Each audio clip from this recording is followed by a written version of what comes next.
Hi, this is Sniz with Bloodbane, World 11, Lord of Ultima. I am in this video going to cover some defensive unit comparisons. The table's a little bit different. I'm just pretty much going to go through the spreadsheet just like I did for the offensive units. The way this table works, first of all, is just to kind of exclude the right side. The right side is just cost detail. This column is for cost, how much it costs to build the unit.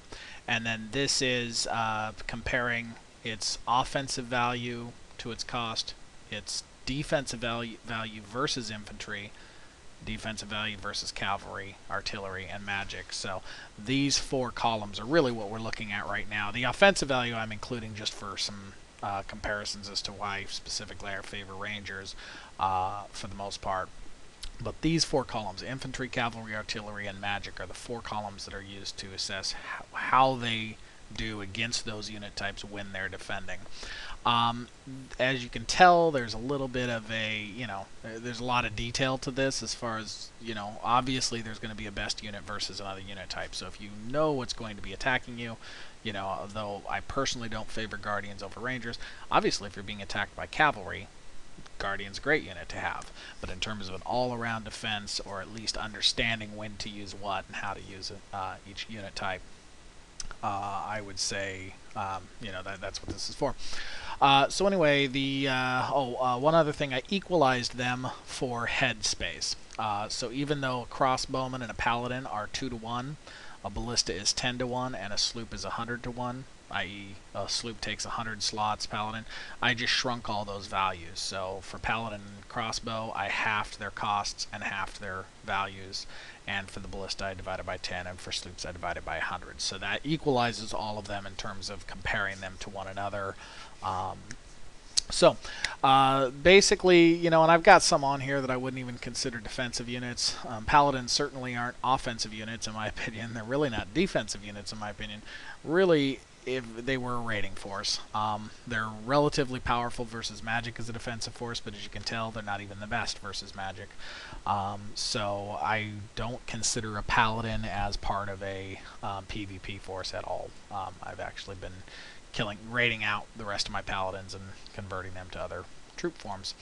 As far as looking at what the relative values, like I said, as far as if you're being attacked, well, first of all, offensively, your ranger is your best defensive unit that's also reasonably good for offense.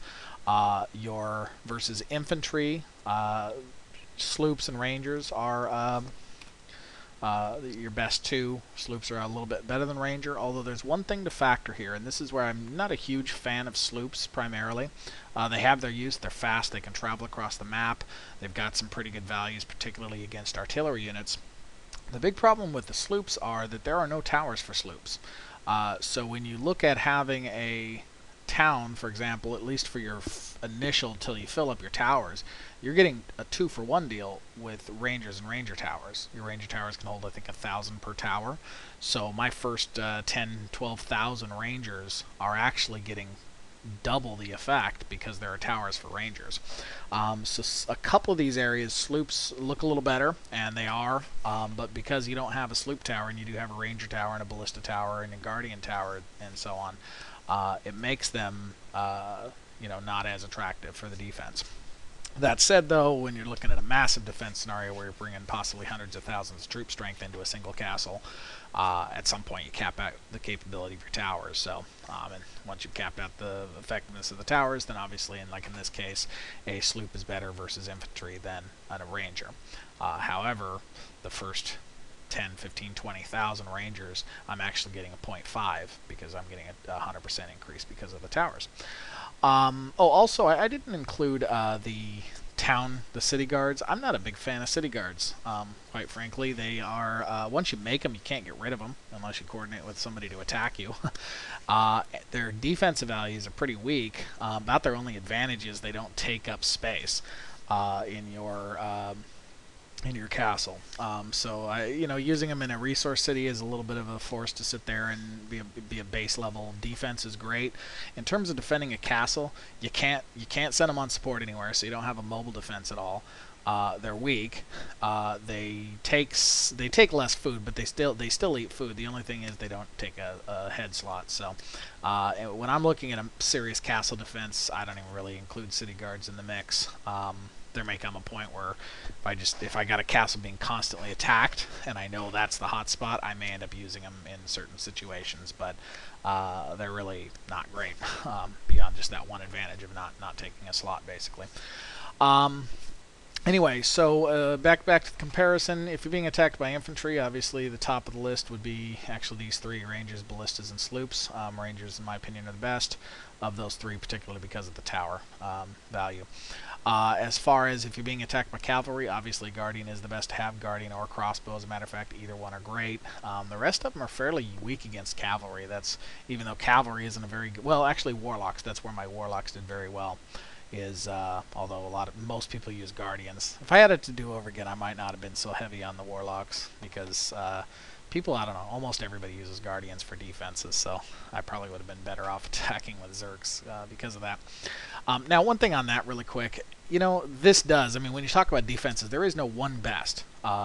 We really have to start thinking in terms of what do you attack with and what do you defend with. That's dynamic. You're going to have to read your opponents, and that's through scouting. And if we ever get to a sophisticated level of combat, it's going to be a constant game of chess. You're going to be adjusting what you attack with and what you defend with based on what you learn of your opponent.